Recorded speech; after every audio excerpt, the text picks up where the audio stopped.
Hey, I am Danica Weepa, the Product Marketing Manager for our KLE Solutions. I also have Sharon Burgos on the call. She is our Senior Sage Consultant. The purpose of the webinar today is to discuss the future of Sage BusinessWorks and what your migration options may look like.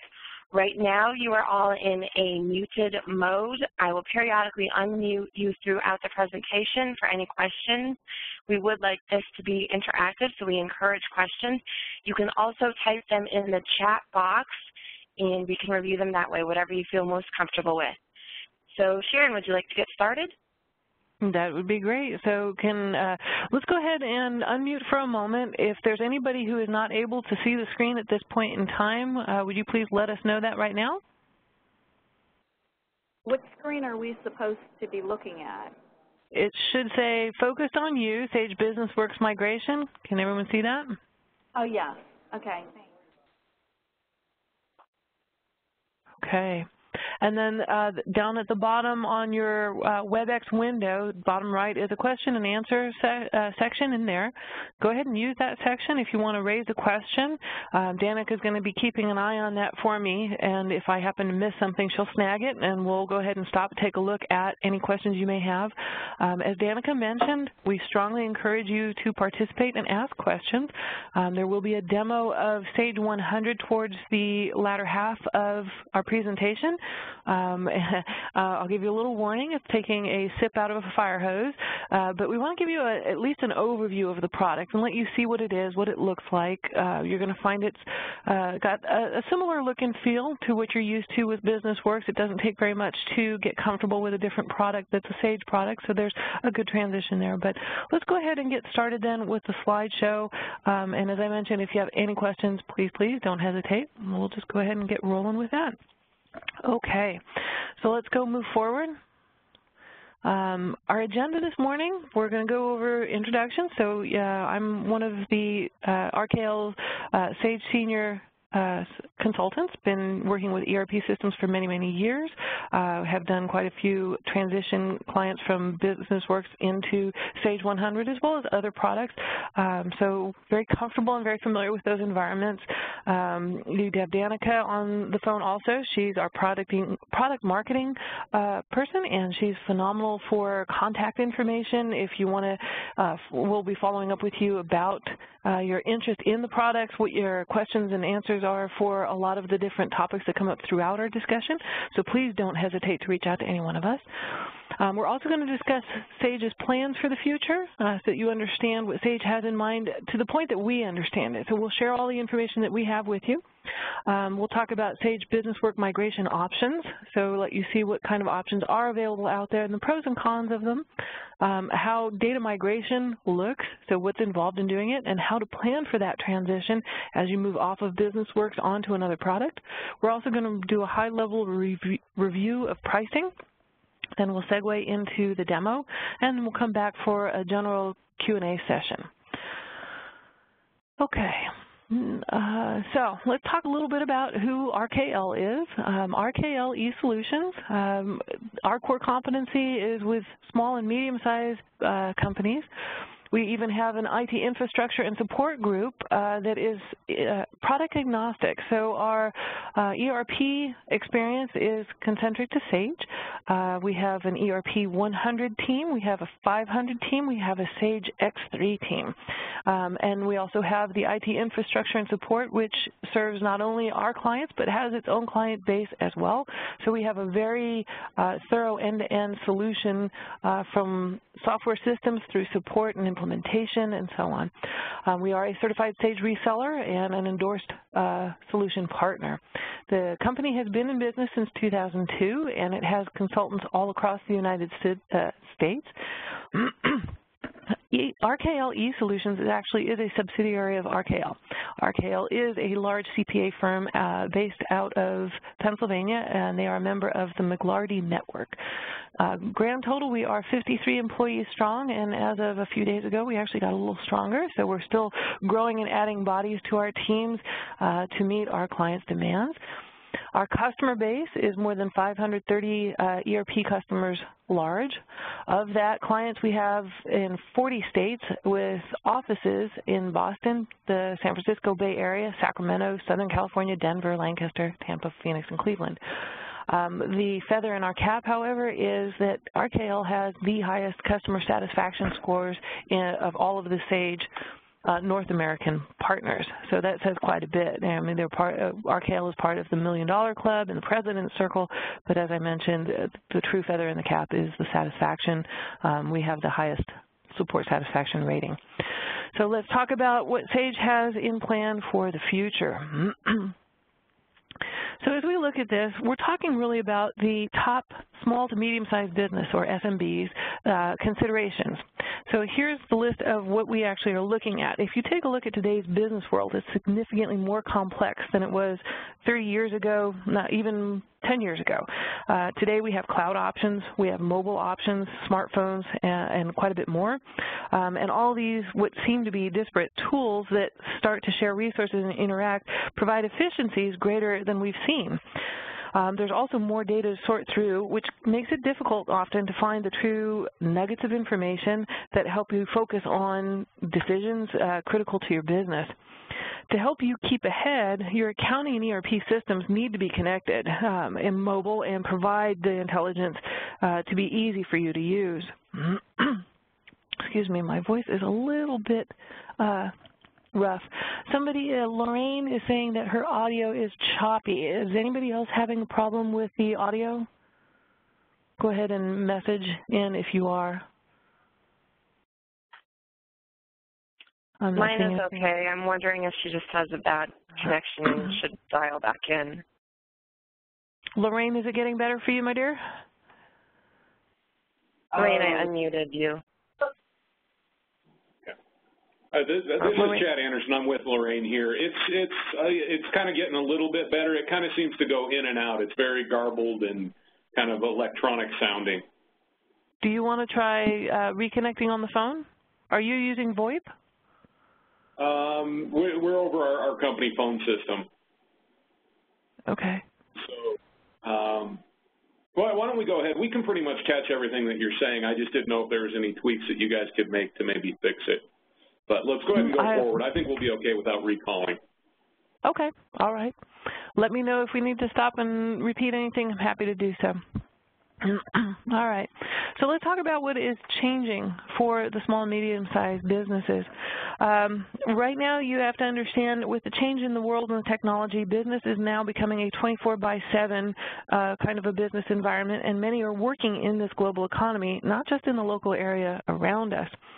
There is a lot of data online that requires monitoring to ensure your reputation remains intact, the information is accurate, and you can address any challenges to you or to your business. You need to be able to thrive and grow in the world, and we have to help you understand what this means to you. As a Sage BusinessWorks customer, what does that mean to you?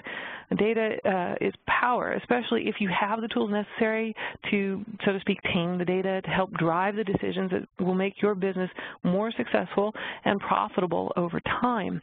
So our primary function is to help you understand what those options are, where you are today, learn where you want to go tomorrow, what your resources and capabilities are, and bring all of that together to develop a bigger picture and a roadmap to help you get there for a way that is reasonable given your business environment.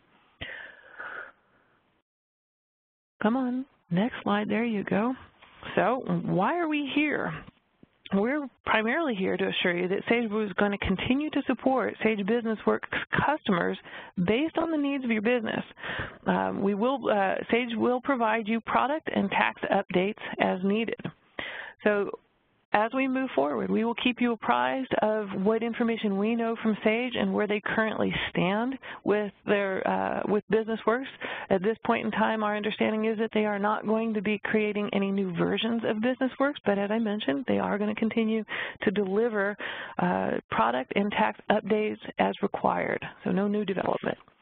There will be no new, just to clarify, no new product enhancements such as mobility or any new features.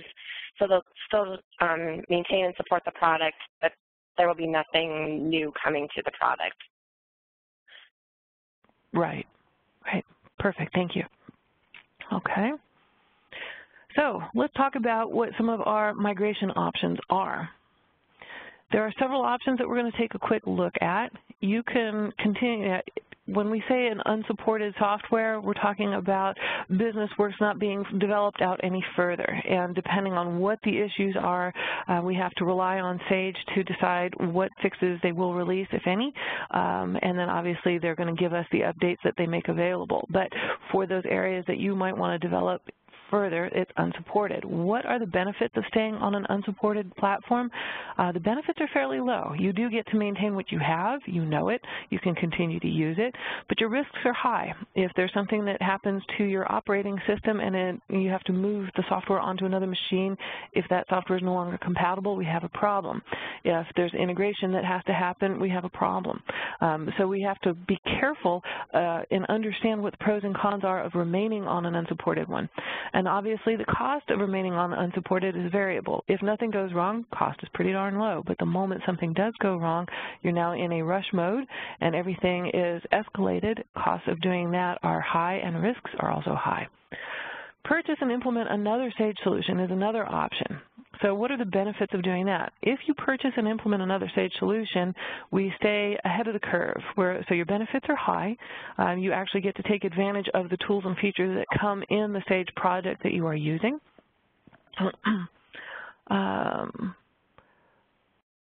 I'm sorry, I'm sitting here trying to grab something off of my desk. Apologize. So you get to use the tools and features available in that other solution. You get to continue using the functionality that you need to drive your business and know that you're on a supported system going forward so that if something does go sideways, we're able to address it in a mode that is less than rush. So obviously your risks are going to be low. The cost of this is, we'll say medium for the time being. Depends on what we're going to be doing, and we'll talk about your data migration in a moment. But depending on how much data you choose to bring over and what new features in the new system you look to use, we could either go apples to apples, or we could start taking advantage of some of those features. Maybe we decide to take advantage of some of the new features as a phase 2 or phase 3 when your business is ready. You can purchase another Sage solution and choose to implement it later. The benefits of that are low.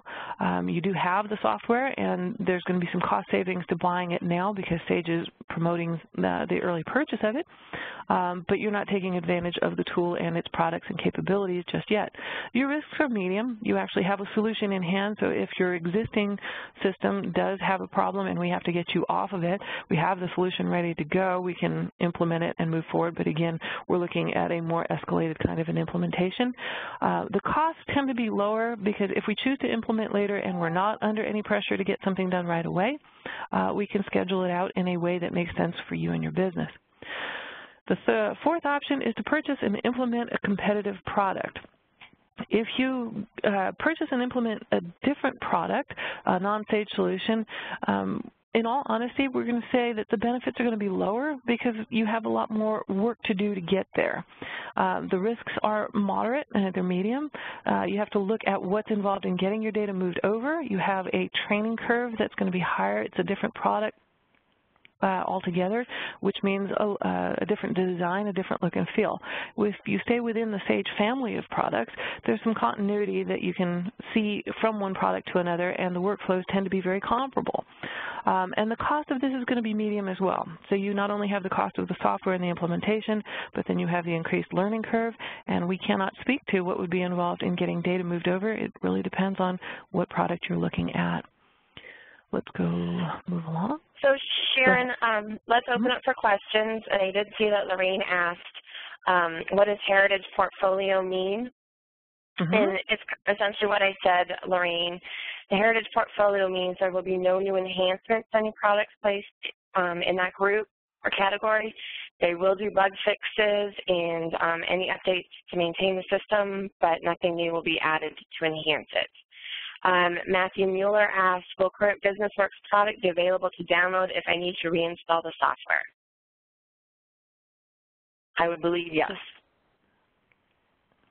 Yes. I believe you are correct. Now, that said, just from a due diligence standpoint and being a consultant for so many years, my knee-jerk reaction to that is, even if it is today, let's be smart and download what we need so that we have it on file somewhere, maybe even save it off to an external drive and keep it in safekeeping so that you have it available if and when the product is no longer downloadable or a particular service update that you're looking for is no longer available either. We want to make sure that you have copies. So from as far as we understand, Sage will keep them available. Nonetheless, I'm a neat freak. Let's go ahead and download it and make sure you have a copy available to you. Any other questions? Laura Huntley has asked, how long will Sage support BusinessWorks? That's a very good question, and the answer is we don't know. Sage has not set any kind of official sunset date. The date that they do actually decide to do that, we'll make that available to everybody so that our purpose here is to disseminate information. Once we find out, we'll certainly let you know. We can only share with you that those pieces that we do know. So right now our understanding is there is no sunset date that Sage has assigned, but they are calling it a heritage product, which means that they have no plans for developing it out further. That implies an inevitable end to the product, but no idea when that's going to actually happen. So that's a very good question. All right, any other questions? And let's keep going. So let's talk a little bit about data migration, the planning and the processing behind that. What's to be expected in an implementation? Keep in mind that most important to us is understanding who you are as a company and what you're doing as a business today, where you expect to move tomorrow. A lot of clients who are on BusinessWorks and considering moving off of it want to stay apples to apples, so to speak, where they keep the same processes and workflows in place, and they are not looking to take advantage of additional functionality in the system. Other people are, some very aggressively and others a little more conservatively. It really depends on where you are. So the first thing that we need to do is review the conversion and implementation process with you. We'll work with you to create a scope of work, and that scope of work maps your existing modules, like your financials, which is going to be GL, AP, and AR. If you have distribution, it's going to be sales order, purchase order, inventory, and so on. And if you also are doing payroll. We assess the process in the legacy system that have not yet been auto-matched, such as manufacturing. So if you do manufacturing and you are looking to bring that in as well, that's something that's going to be taking advantage of functionality in the system that you currently don't have today. Once processes are outlined, we actually sit down and start mapping out the strategy to bring those workflows into the new Sage solution, and to what point makes sense, automate them. We take a look at it with you and we balance it wisely. Let's take advantage of the features that make sense, that don't involve too much change for your initial implementation. If you want to move forward more with them, we can. If you want to tone them down, the idea is we're partnering with you to make sure that we're doing this in a way that makes sense for you and your business, as well as the people who are going to be your end users. Then we discuss the conversion of your master files and your historical data. Just for clarity, master files are going to be what we call your core data, chart of accounts, vendors, customers, parts lists, and so on. Those types of data points don't really change. Your historical data has to do more with transactional. What's my history, my sales history, my chart of accounts, general ledger history, and so on. So more often than not, most of our clients choose to move forward, leaving their legacy data, their transactional data in the old system, and we'll do lookups in the old system for a period of time. It is possible, however, if you choose to bring in the transactional data, and we'll talk about pros and cons of it that suit your business, and see whether or not the cost of doing that is reasonable, or using the legacy system for lookup of data is preferable for a period of time. Any questions? Okay, let's keep rolling. So let's talk about Sage's investment protection program. Sage is really out there to make sure that they keep you a happy customer. They want you to continue to take advantage of the investment you have made in your existing Sage product, and they're going to help us by moving that investment into another, into another product. So we have perpetual licenses. If you are an on-plan customer with Sage BusinessWorks today, Sage will give us a $1,500 per user trade-in credit for migrations to Sage 100 ERP. If we decide that Sage ERP X3 is the product for you, you get a $2,000 per user trade-in credit.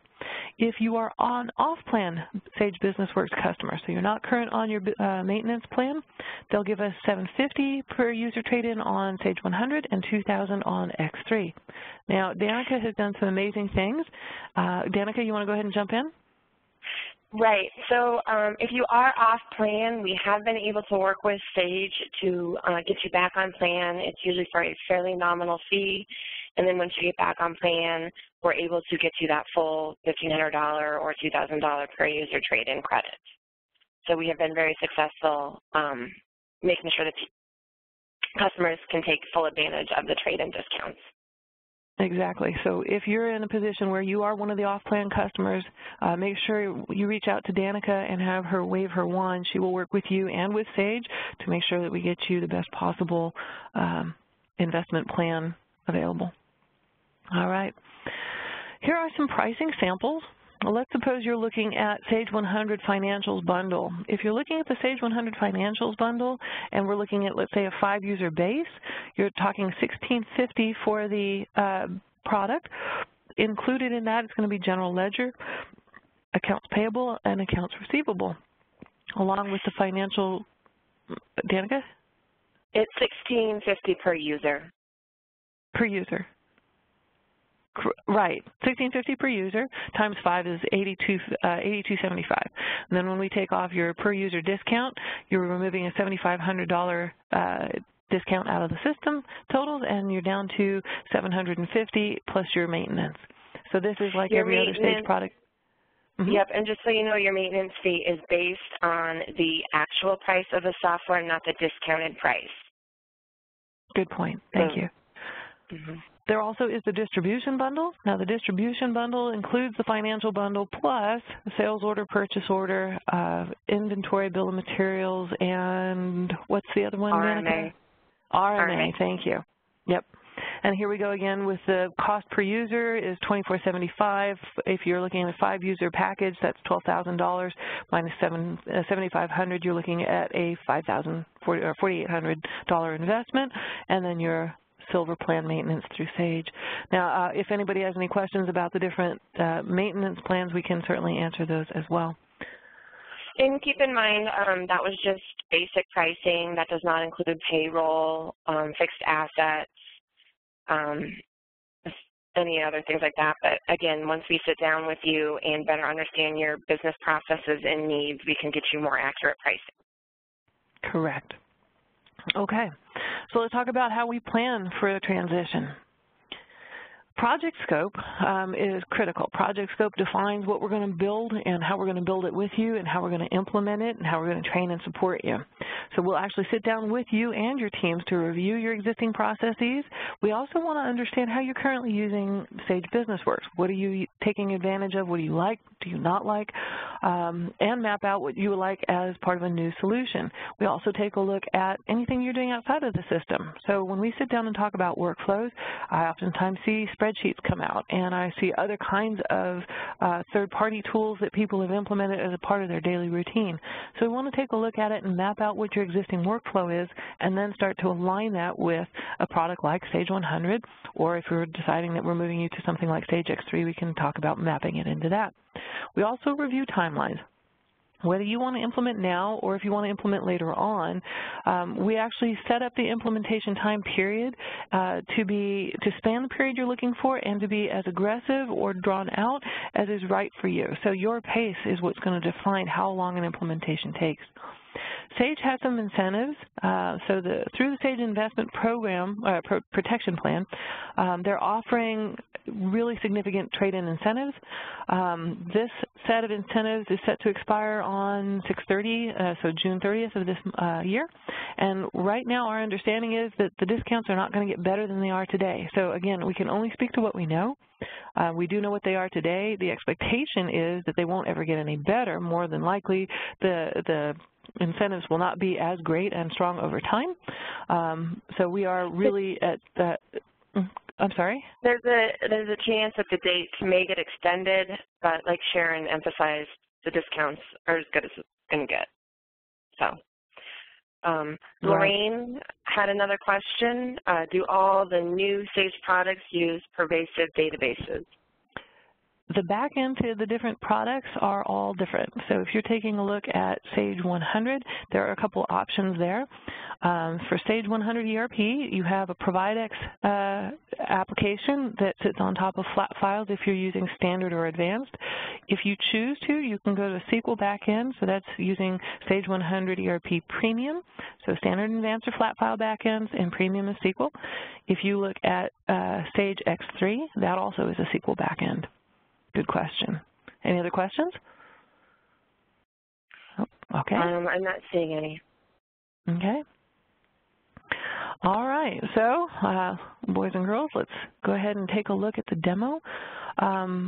Please do feel free to jump in with questions throughout the demo. Very important, very valuable to do so. This really is as much your time as it is ours. I am going to tell you up front, there is absolutely no way we can show you all of the features. It's designed to show you, this demo is designed to show you two things. One is look and feel of the system, and two is going to be cover the basic functionality in BusinessWorks is going to be covered also in Sage 100, and I might show you a couple extra features as well. So again, please do feel free to jump in. All right, now let's see if I can go ahead and share. Danica, I am not able, oh, there it is, was not letting me share my screen. Okay, so I did share screen. It's pulling up now. Okay. Can everyone see my screen? Yep. All right, so Danica, I cannot see the chat box. You're my eyes and ears there. All right, so welcome to Sage 100 ERP. When you log into Sage 100 ERP, everybody will have the ability to have their own usernames, so you can assign users and permissions and roles. So as you can see, I can jump from user to user in here, but when you get into the system, you're going to see the full list of modules that you own. This version that I have here is a demo environment, and part of the demo environment is showing us all the different modules that are here. Sage has some information at the top, including things like resources. So if you wanted to understand what's new, if you want to access the Help Center, if you get technical and you want to start writing some reports within Sage and you need to understand what we would call the data dictionary, or Sage calls the layouts and program information, there are links to take you all over here. There are also feature tours that allow you to actually, and you and your end users can go through and watch these tours, including, let me scroll down a little bit here, some of the introduction into Sage. So this is a great way to get people's feet wet, so to speak. Then these are a list of all our different modules, so there's quite a bit that we can get into here. What I'd like to do first is start by showing you some things that tend to be look and feel. So we're going to start in a fairly safe place to go. Everybody understands accounts receivable, and from one ERP system to the next, accounts receivable is still accounts receivable. When you open any module in Sage, you'll find that there are a series of folders underneath. Main is where you're going to do the lion's share of your work in that given module. So for example, if I open accounts receivable, I can maintain customer information. Whoops, I apologize. That was very loud. I don't know how to turn that off. My apologies. Okay, so customer maintenance, to define and manage customers, there are inquiry screens. There's actually doing work, so if you're going in here and you're writing up AP invoice or AR invoices, you can do that and print them. You can post them, process cash receipts, and so on. So let's go ahead and open up a given screen. Any screen in the system starts empty. You have a choice when it comes up empty. You can either begin by plugging in new information or working on existing information. Each screen has lookup buttons. That little magnifying glass allows you to look up information. So if I know, hey, I wanted to go and look at my American Business Futures client, there's my core data. Now the screen is laid out so that you have multiple tabs on the screen. You can move from tab to tab and see the data that's on here. Tabs 1 and 2 in this case are static data, basic information about my customer. Tabs 3 through 8 are information that's maintained by the system as people just make daily use of it. It tells me what my last payment date was, and so here's my statistical information, my aging information. There's summary information on here that you can see and you can move. It's reporting on the fly. So I can move from one period to another and see data move. I can move from one year to another. That's entirely up to you. There's history that gets displayed. invoices. Now this is one of the most powerful tools in the system. There are certain screens in given areas that become really a starting point for your end users. If I'm somebody who is a customer service rep for my company, I might have my customer maintenance screen open. And as I do, and I have my customer on the phone, I can use these features up here. For example, I know that I can sort by my invoice number, ascending or descending, an invoice date, ascending, descending. I can move my data around quickly. So if I have a customer on the phone and they're talking about an invoice we recently sent, I can see here that this invoice was printed. As I move from one to the next, the system will tell me the transactional history down in the bottom pane. So let's say we're talking about a given invoice. I need to access it. There are a series of buttons on the right. If you hover over any button, the system will always tell you hints, and it will even allow you to drill down. So if I double-click, it actually brings up the document that I'm interested in. I have the invoice right here on my screen and can talk to it. I can go down into the line items and say this is what was sold, when it was shipped, and so on. There's a lot of more information in here, but you get the idea. There's transactional history. It's the same type of information. And there's the sales order tab, and it shows me my current sales orders for them. So if Joe Smith calls up and he says, hey, order number 180, I need to make a modification on that one, I could just simply double-click on it. It takes me directly into the sales order if I have permissions. And once I'm in there, I can then manipulate it. And he says, actually, I need 3 of those. Could you change that for me? And I would say, you bet. And I can actually then turn around and print the order. If my customer is set up for electronic delivery in Sage, then when I hit the print button, the system evaluates that customer and says, oh, he's supposed to get his via email, and it sends it to him electronically. It also retains a history of all those electronic transactions as we make use of the system. So you get good end-to-end coverage in the product for what it allows you to do as an end user, and you can see I can move fairly fast without actually having to leave and open another module and leave that and come back. Once I'm done with this and I close, I'm right back onto my customer record. Okay? Any questions so far? Sure, let me open up the line and we'll just see. Okay, thank you. You guys have, everyone's been unmuted. Is there any questions? Is this a browser-based application, or is it local executable? Good question. So Sage ERP is actually not browser-based. However, you can install it on-premise. You can have it hosted on a cloud solution if you want. So where you actually install the server is up to you. The server app part of the application is up to you. And then the workstations can be accessed a number of different ways. So if you need the ability to remote into the system, we just simply use current technology to support that. If you have an on-premise implementation, we can use RDP, we can use VPN. There are a number of different options. Terminal services is fantastic. Cisco can go a number of different ways. But the choices are yours. Again, this is part of understanding what your business requirements are, not just specific to the product, but across your user base as well. Now, Sage X3, however, is a browser-based tool. So the back end on it, again, Sage X3 can be installed on-premise, it can be hosted, but the GUI end is browser-based. And then it is browser agnostic, so you can come in through any browser on any platform. Does that answer your question? Are there any other questions? Okay, Ruben Martinez had a question. How many different companies can be set up under one license or one database? Good question.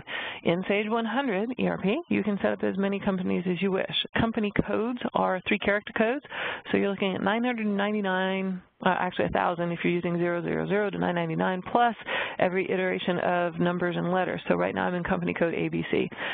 Effectively, it's unlimited up to as many iterations of 3-character codes you can come up with. Now that said, depending on your requirements, one of the distinctions between between Sage ERP 100 and BusinessWorks is the reporting capabilities. So we'll talk with you about what your requirements are. If you're talking about distinct tax IDs, we do set them up as distinct companies inside Sage 100. If you require financials consolidation reporting, there are additional tools that we'll look at because Sage 100 out of the box does not do cross-company consolidated financials. So Sage purchased a company a while ago that is now a tool we call Sage Intelligence. It's a business intelligence reporting tool. It produces an Excel output file, but it's a much stronger tool than that. It allows for multiple source connections, so you can have your report pull from multiple data sources.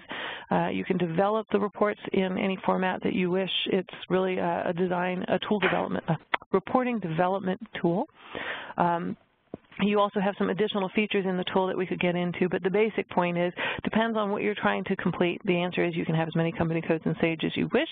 How you choose to implement that's up to you. If there are not distinct tax IDs, we will use the division functionality that's available in Sage 100. So if you notice here, my customer number is 01-ABF. The 01 designates division 1. So if for some reason I have a single tax ID, but I have multiple divisions, everything can be done inside a single company, and all of the reporting works perfectly in there. You can report by company, you can report by division. Does that answer your question, Ruben? Yes, thank you. Okay.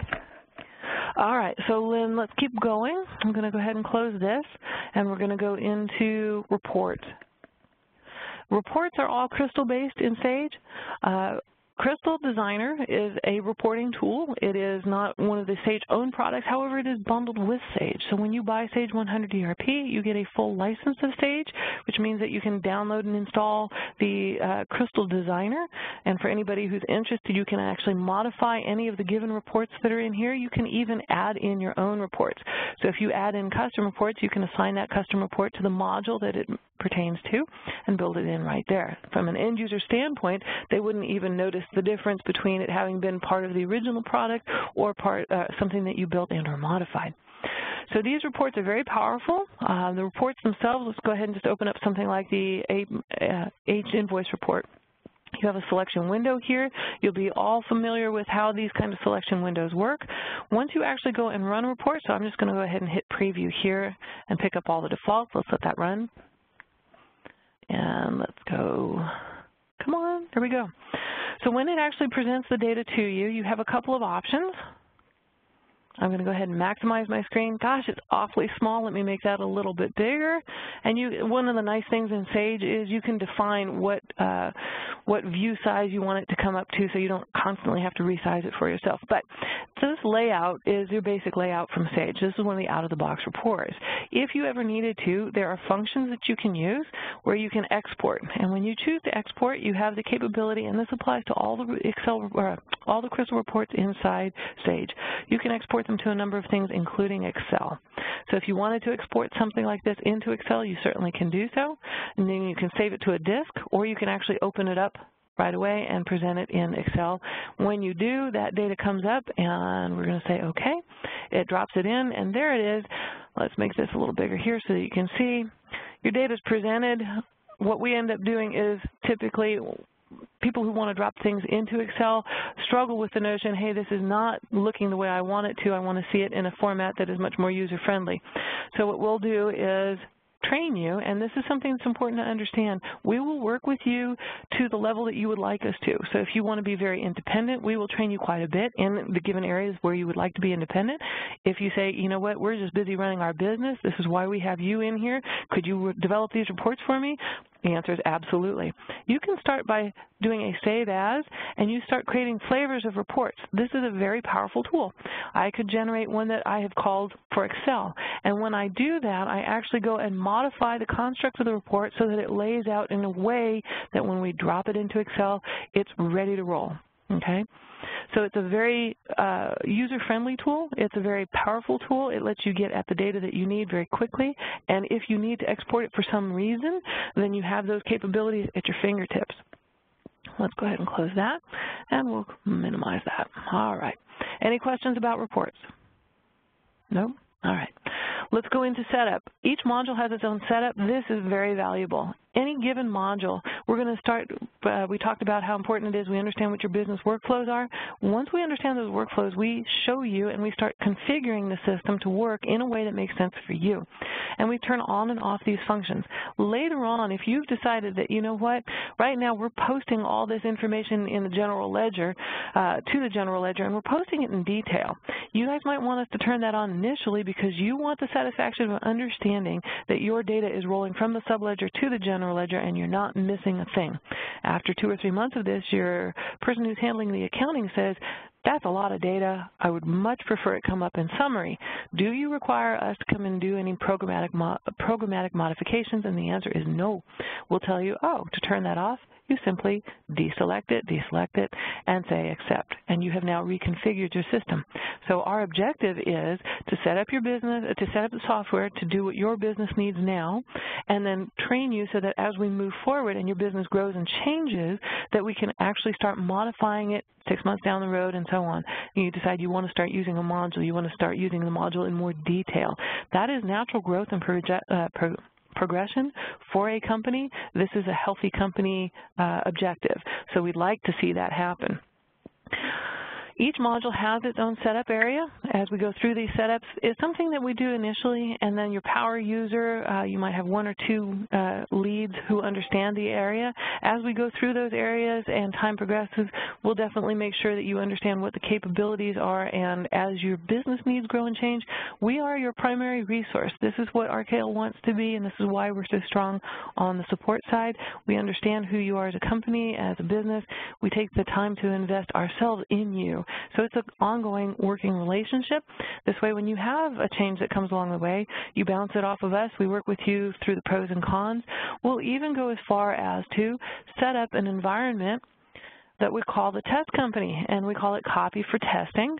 It is an exact copy of your live system so that we can go in there and play with those settings and do some dry runs on it just to see how does this work out and are we getting the expected results. So this is what the setup is all about. There are some other features in here that we don't need to spend time on, but you get the idea. Let's say, for example, I also want to show you some shortcuts. I go into invoice data entry all the time. I don't like having to click, click, click. So I'm dragging and dropping. I'm creating shortcuts for myself. So I go into invoice data entry. I also run out that AR aged invoice report for myself. So I can create these little shortcuts across the top of my desk. I also can create what are called my tasks. Inside my tasks, I can create basically a standard operating procedure, and that SOP allows me to navigate not only into given modules in Sage, but I can create shortcuts to Excel files, Word files, links on websites, anything that you want. So you're really creating a one-stop shop for your end users, and the end users themselves can create this to add something. So if I want to see my credit card settlement report, drag, drop. And there it is, it's on the list. So you get the idea for how simple and easy this is to do. The nice feature about this is even though all users can see it, they can only access the ones that they have rights to. So if they go in and they try to open up credit card settlement report and they're not authorized, you get a big message on the top of your screen that says you are not authorized. Any questions so far? All right. Let's keep going. So we've talked about basics in the navigation and some functionality in the system. General ledger is going to be full-blown GL. You have your general journals that you can enter. We have transaction journals, which tie into bank reconciliation. There's also recurring journals. You're going to see the same functionality in AR and AP. You can set up recurring journals down there. You can do one-time entries. It's going to be up to you. You can do combinations of them. As you get in and you look at any given account, and this is the same with the core data, you can see basic information, you can see history. So let's go to my cash account, let's say there. So we can see the history, you can see your ending balances over here. You can even go in and look at transactions. And what's nice is as the transactions post from the subledger to the general ledger, each one has a journal code in front of it. So this one came up from payroll, it's a PR. This one was a cash receipt, and this is cash distribution. So you get the idea for how Sage actually makes the data visibly intuitive for you. You also have the option to drill into things, just like we did in the accounts receivable module. If I'm in the general ledger and I drill into it, I can see what transactions were used or were processed when I actually posted this journal. You also get to see when it was posted and who posted it, etc. All right, so GL, AP, AR. From the AP standpoint, you're going to have the same functions: vendors, invoices, repetitive invoices, processing out of manual checks. You also have the ability to do full-on check runs. When you do your check runs, it comes with ACH as an option available to you. If you'd like to use ACH, all we need to do is work with you and your bank to get the Nacha file set up properly. Once that's done and an end user comes in here to do a check run, it's going to be a standard check run, but what's nice is I'm paying 20 vendors and 7 of them are set up to do electronic payments, so we're doing ACH, then only 13 checks will print. A single output file is created for your delivery to the bank, and then that's distributed. On top of it, again, if you're using electronic delivery, paperless office, right there, if you're using that, then the vendors who are getting paid via ACH are going to get their, what's the word for it? Oh, I'm struggling this morning. I can't think of it, remittance advice. There we go. They're going to get their remittance advice delivered to them electronically. As you get your remittance advice delivered to you electronically, again, the system's going to do end-to-end tracking of what's going on for you.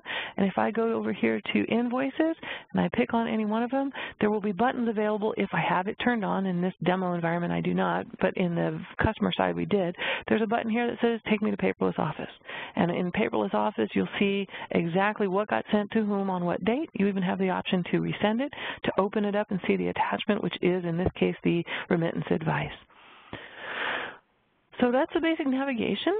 Again, you're also going to have all the same things. You have reports that are available. There's an entire battery of them here. You can add in, modify these reports, add reports into them. There's a setup function and so on. So navigating through the system is fairly straightforward. For those people who don't like menus, there are also what we call visual process flows. So right now you've been watching me click on these menu links. Personally, I'm most comfortable with it because that's what I'm used to. However, there are some clients and some end users who say, I like the more GUI look and feel. So if you choose to, you can have this be their starting point, and we can customize these. When you start on this, you can say, all right, hey, I need to go and do order entry. That is the same as my clicking on sales order, main sales order entry. So if I click on that, let's go ahead and do that. It takes me directly into the sales order module, and here I am. I can move around in here no different than if I had started by going through the menus list over on the side. So again, these screens can be modified. There are print functions here, report functions, inquiry only, moving into the RMA module if you want to do RMAs. I don't know whether or not you, as for your business, if that makes sense or not, but that's an option. So we have these visual process flows. We can customize them. We can make them fit your business look and feel. That's going to be the financial side. If you're going to go with the distribution, you will also get the sales order module. Sales order is a type of accounts receivable. So as I process sales orders and invoices, they actually will eventually show up in my accounts receivable. So you have, again, that one-stop shop where you can find anything that you're looking for depending on who you are and what your functional role is in the business. These orders can, there's a lot of functionality in here. You start with a quote, you can turn them into a sales order. Once they're a sales order, they go through an entire life cycle. If you have a counter and you don't really want to process a sales order, you just want to do a direct sale, you can start on invoice data entry. There's nothing that requires you to start with a sales order. Optionally, you can use a shipping function inside Sage. So if you have a shipping department and you want to process it out, you can. We can tie you in with UPS, USPS, and FedEx. There are some third-party tools that are partners with Sage, tie the two systems directly together, take advantage of the pricing that you get with your carriers. If you do something that's larger than that and you're dealing with some of the bigger carriers, Yellow, anything like that, where you're doing LTLs, again, those things can all be done. Purchase orders, straightforward again. So you're going to have purchase order entry. The system is fully integrated. If I have a sales order that I'm processing and that sales order is going to be drop ship, it can actually tie directly into the purchase order module. So there are functions in here. There's auto generate from sales order. Oh, wait a minute, my screen's a little squishy here. You can resize your screen. So you can auto-generate from sales orders and pull into the purchase order module sales orders based on the rules that you have defined.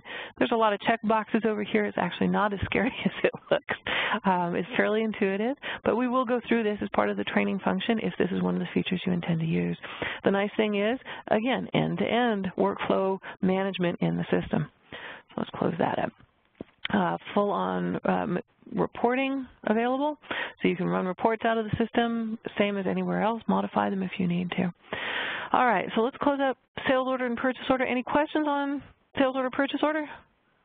Here, Sharon, let me unmute the lines to see. Okay, you guys have been unmuted. Does anyone have any questions? No. Okay, let's keep going. All right, now let's dive. I'm not sure how many of you are processing inventory. We're going to take a quick look at this. I could spend a full day in here. You don't want me to. there's a lot to discuss. So let me move my screen here. All right, so let's go ahead and pick up a part number.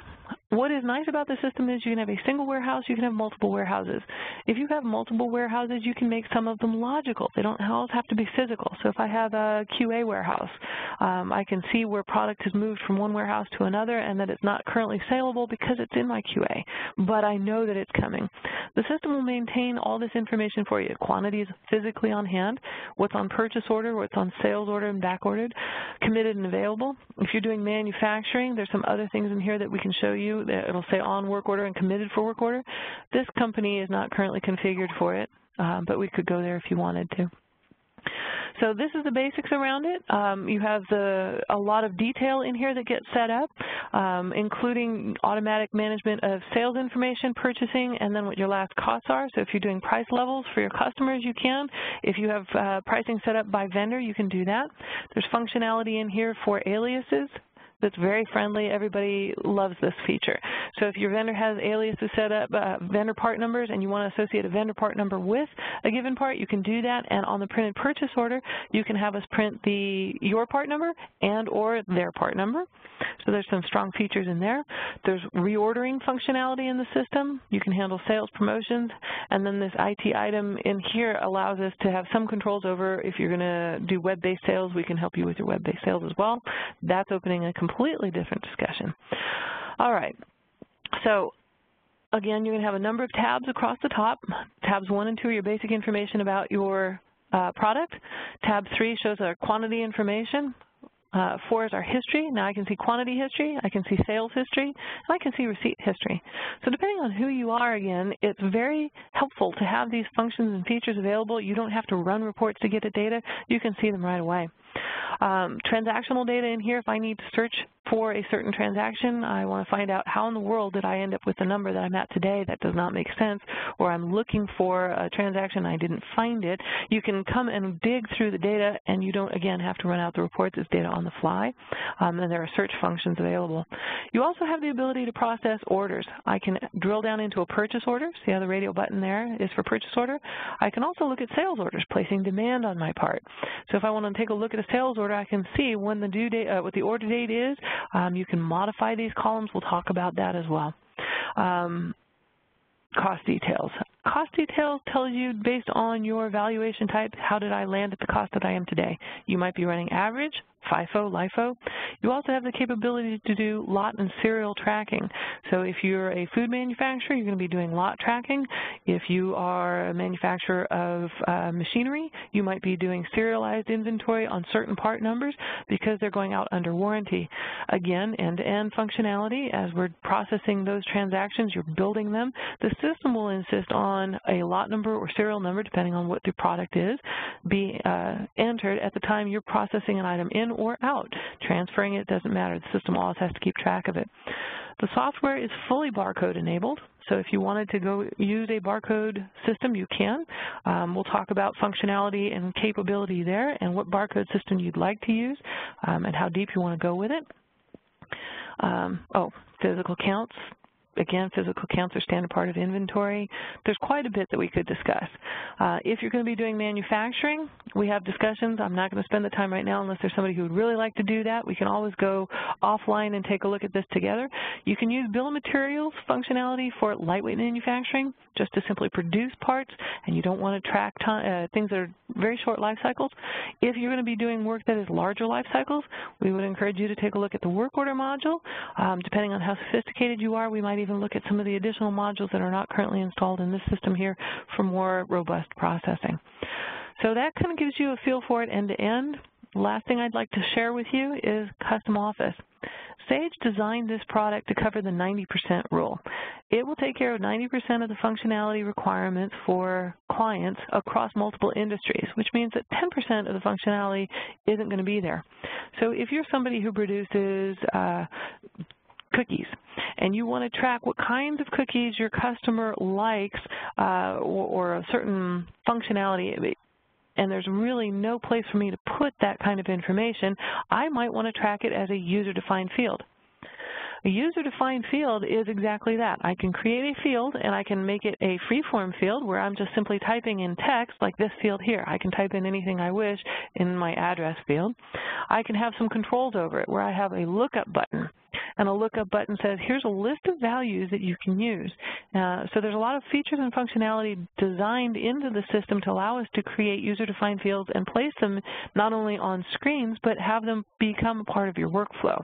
Once this information is added to my customer, I want it to default onto my sales order so that I know their favorite cookie is chocolate chip or whatever functionality you require.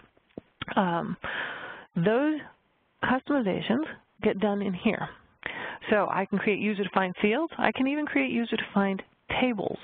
I created a table for somebody a while ago, so I said, hey, let's look at approvals. One of the clients had asked me to show them this. We can create this table and define what the columns are and what the values are going to be, and then we can use that user-defined table to drive anything else, functionality in my user-defined fields and workflows throughout the system. Okay. The software also comes with the ability for us to add user-defined scripts. Case in point, we were just talking with a client where they wanted the ability to put in a promo code, and when that promo code expires, they want the ability, let's say, to continue to use it if they so choose, but some notification on screen. We could add in a user-defined script that will look at the promo codes, and we have them defined as a user-defined table, and evaluate what the expiration date is. If the expiration date is less than today, then it will put up a message on your screen. So the nice thing about everything inside Custom Office is when we go to upgrade you, Sage has released the newest version of Sage 100 ERP, time to get you on that one. It goes and looks for any customizations that are in here.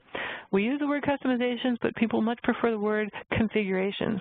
These are personalizations, configurations that the software looks for and will bring into the new version of the software without us having to reinvent those wheels. Very, very nice. So for those of you who've been on product that has been truly customized with custom code written around it, you understand what becoming rev-locked or revision-locked is. You're stuck on that one until your developer comes around and reinvents that wheel for the newest version of the software. So this, everything that we build out in here, translates nicely from one upgrade to the next. Okay, so Danica, let's go ahead and open it wide up for questions. Okay. Everyone has been unmuted, so. All right. So before I go back to our slides, is there anything that anyone has questions about in Sage 100 ERP that I can show you before I close this down?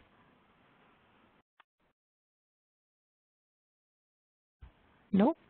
Okay. So let's go back to here.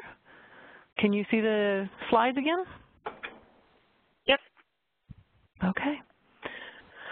So, in summary, what are we looking at? In summary, we have a lot of options available today in the market space, and this is really a good time to look at what those options are, especially with the incentives that Sage has in front of us. We want to understand what direction you are taking your business and what solution we think is going to help you get there best. And we'll actually work through that with you, no smoke and mirrors. We'll sit down and go over the pros and cons of every system. There is no system that does it all, and everything is some level of compromise at some point in time because it doesn't do it all. The reality is this system, in the cases we've seen so far, majority of the BusinessWorks clients who are looking at Sage 100 ERP, not only does it meet their current business needs, it exceeds them, but it exceeds them in a way that's not at all scary. You don't have to take on a lot of the features and functionality until your business is ready to do so. So we'd like to have you let us help you measure your business ERP solution requirements against other solutions, including weighing the cost and benefit of migrating to a non-Sage solution. So let's make sure you're as informed as can be. That's going to include data migration, whatever your customization requirements are, reports development, training from end users to executive management, and so on. So ultimately, our goal is for you to go live, as the line here says, with the new software package at your pace and do it as efficiently and effectively as possible. So that is the presentation at this point. I'm sitting here looking at questions. Somebody was asking about payroll. So if anybody's interested in payroll, we would be certainly very happy to share with you information about payroll and pricing estimates on it. Let's see, the question, will resellers be able to take advantage of migration discount, and can you send that information? Yeah, so that's something, Danica, you can address for us later on? Okay. Yep. Are there any other questions at this point? Okay. Not here? All right.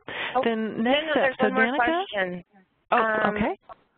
Laura's asked, currently we have the bronze plan for BusinessWorks. Is the Sage 100 the next step in the ladder, given that BusinessWorks will no longer be updated? Generally speaking, yes, Sage 100 would be the next product step if we do come out and assess that it is the best fit for you. Right. So it does bring more feature and functionality than BusinessWorks does. We can bring you over so that we take advantage of just those things that you're currently using in your BusinessWorks environment. It is a more robust system. If somebody is looking to downsize, then Sage 100 is moving up. It may not be the right fit for you. So we need to find what works best for you, and we understand where you, once we understand where you're going. Yep. Okay. So I will follow up with everyone that participated over the next couple days. I will call you and just get your feedback and see if there's any additional questions you may have and discuss what your options may be. Thank you very much for attending, and like I said, let us know if you guys have any other questions. Thank you. All right, we will end the conference now. Thanks. Thanks. Bye-bye.